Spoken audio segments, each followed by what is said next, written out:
اچھا بھائی، جوتوں پر مسح کرنے کا کیا حکم ہے؟ کیا جوتوں پر مسح کرنا جائز ہے؟ عادل صاحب آسٹریا سے۔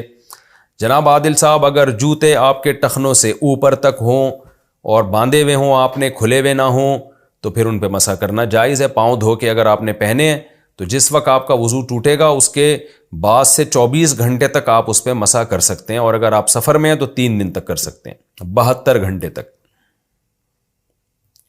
بیٹے کی آمدن پر والد کا حق۔ بیٹے کی آمدن پر والد کا کتنا حق ہے؟ زوجہ منصور کرک سے۔ دیکھیں، والد کا واجبی حق تو اتنا ہے کہ اگر والد کماتے نہیں ہیں تو اپنا ضروری خرچہ، نان نفقہ جسے کہتے ہیں، کھانے کا، لباس کا، جو بنیادی خرچہ ہے وہ بیٹے سے زبردستی لیا جا سکتا ہے۔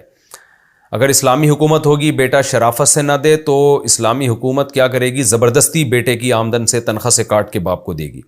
تو یہ تو باپ کا حق ہے۔ اگر باپ کی اپنا ذریعہ آمدن نہیں ہے تو، اگر اپنا ذریعہ آمدن ہے تو ہر انسان پر پہلے اپنے پیسے اپنے اوپر خرچ کرنا لازم ہوتا ہے۔ اپنا اگر ذریعہ آمدن نہیں ہے تو پھر بیٹے کے مال میں سے اتنا جتنا بنیادی ضرورت پوری ہو جائے، درمیانی درجے کی بنیادی ضرورت، یعنی اب یہ نہیں کہ بنیادی ضرورت تو ظاہر ہے 2 روٹی میں بھی پوری ہو جاتی ہے، لیکن نارمل درجے کا کھانا، نان نفقہ جو ایک متوسط گھرانے کا ہوتا ہے، تو اور اس میں رہائش بھی ہے اور اس میں لباس بھی ہے، تو یہ بیٹے کی اولاد کی، بیٹے کی خاص طور پہ بنیادی ذمہ داری ہے۔ اگر بیٹا تمیز سے نہیں دیتا تو باپ زبردستی بھی لے سکتا ہے۔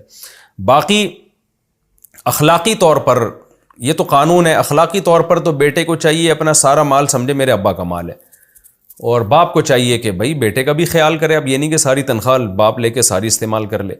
تو شرعاً جو واجب ہے وہ میں نے بتا دیا آپ کو، کہ اگر باپ کے کمائی کا ذریعہ نہیں ہے تو اس کی بنیادی ضرورتیں پوری کرنا یہ بیٹے کے ذمے لازم ہے۔